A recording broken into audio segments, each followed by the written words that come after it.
Today you're going to practice using a number line by playing a game called Number Line Conquest. It's a game for 2 players.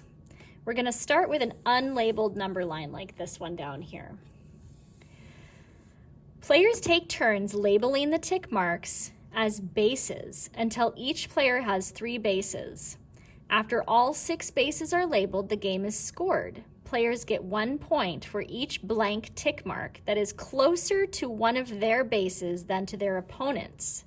The player with the most points wins. Let's look at this example. So, who wins the game of number line conquest between Winnie, W, and Grog, G, below? So, Winnie labeled this tick mark, this one, and Greg labeled this one, and this one. So now what we're going to do is count these tick marks and see which ones did Winnie win by being closer than Grog. So for example, these 3, there's no Grog over here, so she gets all 3 of those right here. So down here they've labeled, so they labeled them first below, and now they're labeling above to score. So she gets these 3, Winnie, Winnie, Winnie. And then here, there's 2 ticks between Winnie and Grog. So Grog gets 1 and Winnie gets 1. Now here, there's the same amount between each of them. There's 1 tick. It's in between Winnie and Grog. So nobody gets a point for that one.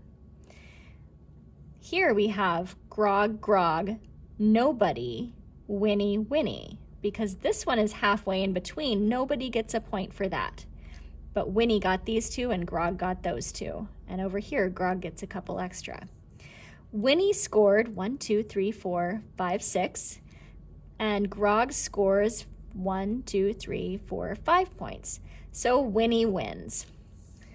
Find a partner to play this game with, and you can take turns going first. There's more sheets on the back.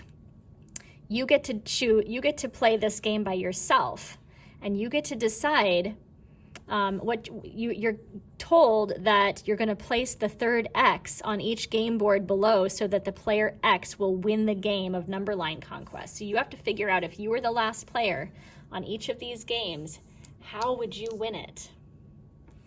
Some of these are pretty challenging.